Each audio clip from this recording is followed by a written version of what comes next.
सेठ धनपत राय सिर्फ माधोपुर गांव के ही नहीं बल्कि आसपास के 15 गांव और कस्बों के सबसे रईस आदमी थे। धन संपत्ति में रईस होने के साथ साथ वे दिल के भी बड़े उदार थे। हमेशा खुले हाथों से गरीबों की मदद किया करते थे।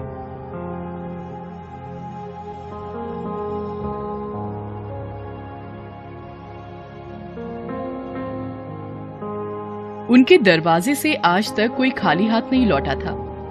उनकी पत्नी का काफी वक्त पहले देहांत हो गया था। उनके 3 बेटे थे। एक दिन धनपत राय बड़ी चिंता में दिखाई पड़ रहे थे। तभी वहां उनके मुंशी वंशीधर जी आए। क्या बात है सरकार, आज बड़े परेशान लग रहे हैं। परेशानी की ही बात है मुंशी जी। बात क्या है, कुछ बताएं तो हुजूर। आप तो देख ही रहे हैं मुंशी जी, अब हमारी उम्र ढल रही है। हम सोच रहे थे कि अब इस धन संपत्ति और व्यापार की बागडोर बेटों के हाथों सौंप दूं और फिर चारों धाम की यात्रा पर निकल जाऊं। तो इसमें दिक्कत की क्या बात है हुजूर? आपके तीनों बेटे तो सर्वगुण संपन्न हैं। हर चीज को आसानी से उनमें बांटकर तीर्थ यात्रा पर जा सकते हैं। यही तो मेरी परेशानी का कारण है मुंशी जी। सारी संपत्ति तो बेटों को आसानी से बांट सकता हूँ, लेकिन इस घर को कैसे बांटूं? आप तो जानते ही हैं कि इस घर का नाम मैंने अपनी पत्नी शांति के नाम पर शांति निवास रखा है। मैं जीते जी इसका बंटवारा नहीं देख सकता हूं। मरते वक्त शांति की भी यही इच्छा थी कि इस घर का बंटवारा ना हो, और अगर मैं घर को किसी एक बेटे के नाम भी कर दूं तो बाकी दोनों बेटे कहेंगे कि मैंने उनके साथ अन्याय किया है। मेरी समझ में नहीं आ रहा है कि मैं क्या करूं। अगर ऐसी बात है तो आप इस काम को मुझ पर छोड़ दीजिए। मेरे पास एक योजना है। मैं 2 दिनों में पता कर लूंगा कि इस घर का सही हकदार कौन है। धनपत राय ने हामी भर दी और मुंशी जी अपनी योजना को पूरी करने में लग गए।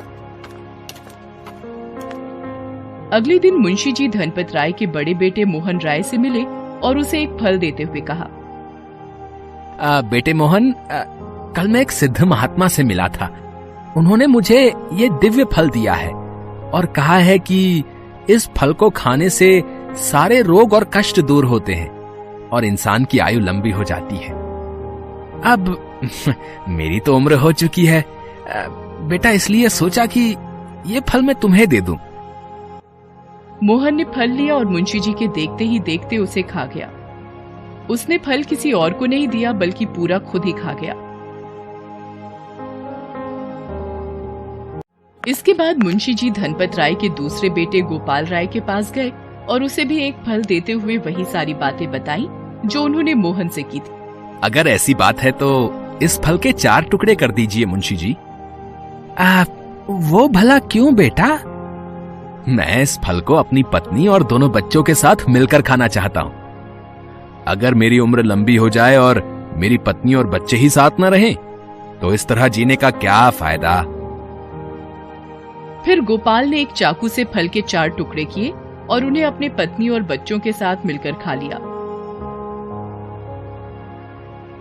इसके बाद मुंशी जी धनपत राय के तीसरे और सबसे छोटे बेटे कृष्णदेव राय के पास गए। बेटे, इस चमत्कारी फल को खाने से सारे रोग मिट जाते हैं, आयु लंबी हो जाती है तथा उसके भाग्य का दरवाजा भी खुल जाता है। मैंने तो अपनी जिंदगी जी ली, इसलिए मैंने सोचा कि ये फल मैं तुम्हें दे दूं। अगर ऐसी ही बात है तो मुंशी जी लाइए, फल मुझे दे दीजिए। कृष्णा उनसे फल लेता है और चाकू लेकर उस फल को कई टुकड़ों में काट देता है। ये क्या किया बेटे? क्या तुम इस फल को किसी और के साथ बांटना चाहते हो? जी मुंशी जी, मैं इस फल को अपने परिवार और गांव भर में बांटकर खाना चाहता हूँ। वो क्यों भला? मुझे अपने परिवार के हर सदस्य से प्यार है। पिताजी ने मुझे जन्म दिया है, अपने बड़े भाइयों के साथ खेलकर बड़ा हुआ हूं। मेरी पत्नी मेरी सुख दुख की साथी है। मेरी भाभियां मेरे लिए बड़ी बहनों के समान हैं। मेरे बच्चे और भतीजे भतीजियां इस घर की जान है। जरा सोचिए, अगर ये लोग ना रहें तो ऐसी लंबी जिंदगी का मैं क्या करूंगा।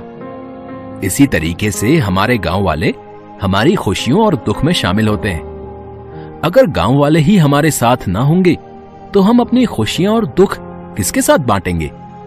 आखिर हमारा ये गांव भी तो एक परिवार की तरह है। इसलिए मैं इस फल को अपने पूरे गांव के साथ बांट कर खाना चाहता हूं। इसके लिए मैं पहले इसके बीज में से एक सेब का पेड़ उगाऊंगा, जिससे इसे सभी गांव वाले खा सकें। धन्य हो बेटा तुम, और धन्य है तुम्हारे विचार। इतना कहकर मुंशी वहां से चले गए।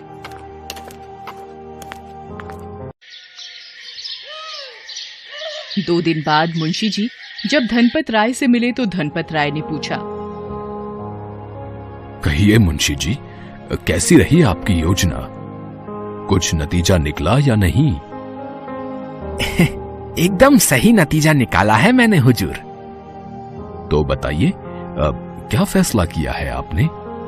ये शांति निवास किसे मिलना चाहिए?